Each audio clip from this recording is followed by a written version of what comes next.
একজন কিডনি রোগী, দুটো কিডনি নাই, একজন মহারাজ এখনো 10 বছর বেঁচে আছেন। কেন? নামের দ্বারা, দেখে নেবেন আপনারা, নামের দ্বারা সিদ্ধ হয়ে গেছেন। সবাই এখনো হতে পারবেন না, কিন্তু এখনো ডায়ালিসিস চলছে, কিন্তু এখনো পর্যন্ত সুস্থ হয়ে তিনি প্রবচন করছেন। আপনাদের এখানে একটা ভদ্রলোক, উনি 20 বছর ক্যান্সার পেশেন্ট, কিন্তু আপনাদের হরিনাম দিচ্ছে, আপনাদের বিতরণ করছে, আমাদের সন্ধ্যাবেলায় প্রসাদ পাওয়ালো। আপনারা আশীর্বাদ করুন, প্রভুর কাছে প্রার্থনা করুন, উনি আরো দীর্ঘ জীবন লাভ। একবার তো নামের দ্বারা হাত তুলুন, কৃষ্ণ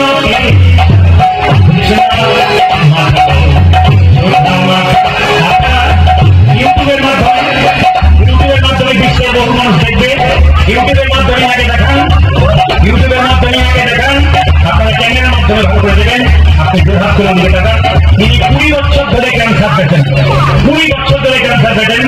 তিনি কিন্তু পেশেন্ট হয়ে ভগবানের নামে মত্ত হয়েছেন, ভগবানকে নিজেকে সঁপে দিয়েছেন, এখন তিনি সুস্থ জীবন লাভ করছেন। আপনারা যারা এখানে দেখছেন তা নয়, ইউটিউবের মাধ্যমে যারা বিশ্বের মানুষ দেখতে পাচ্ছেন, এনাকে দেখে আপনারা শিক্ষা নিন। দেখুন কত সুন্দর সুস্থ হয়ে আপনাদের সময় নাম করছে 20 বছর ধরে। হাত তুলুন, কৃষ্ণ জপনে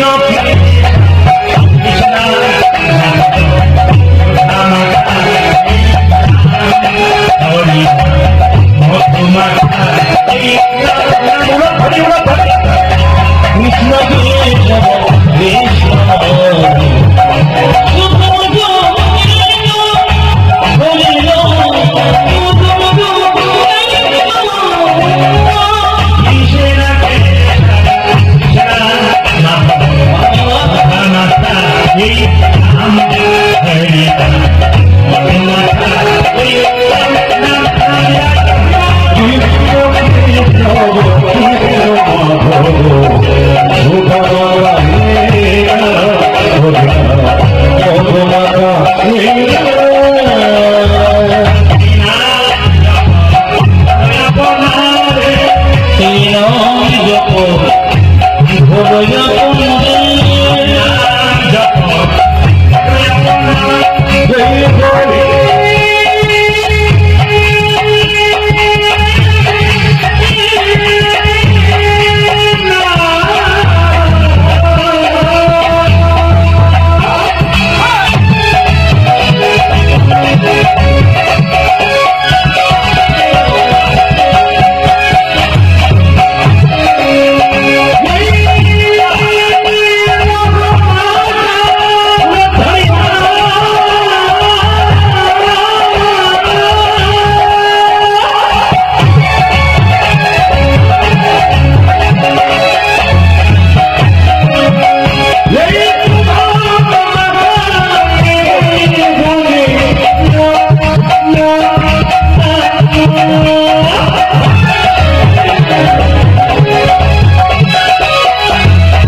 জপনে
এশিয়াই পর্যন্ত যায়। রাধারানী কি, তিনবার বলতে হবে। শ্যাম সুন্দর কি, মদন মোহন কি, খিদে পেয়েছে কি, খিদে পেয়েছে কত জয়, খিদে পায় নাই, গরম তাতে মনে হচ্ছে কতক্ষণ বেরোতে পারি কিছু রাধারানী কি, শ্যাম সুন্দর কি। আপনাদের এলাকাতে একটা ভালো খবর পেলাম না,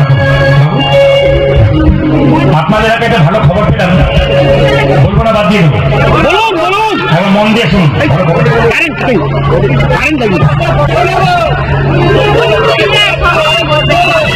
আপনাদের এলাকাতে একটু সাইডে দাঁড়ান, বইকে দেখতে পাচ্ছেন। আপনাদের এলাকায় একটা ভালো খবর পেলাম, শব্দ করবেন, মন দিয়ে শুনুন। এখানে একজন বললেন আসতে, এখানে কোনো মাতাল নাই, মদ খায়। আমি কি ভুল করে ফেললাম নাকি? এখানে কেউ খায় না বলছে, মায়েদের হাসি দেখলেই বুঝতে পারছি যে খায়, পাটি আছে। তবে আপনাদের এখানে যে খায় তার প্রমাণ কিন্তু কাল রাত্রিবেলায় পেয়ে গেছে। পয়সা দিতে এখন কীর্তন শুনে আসবেন,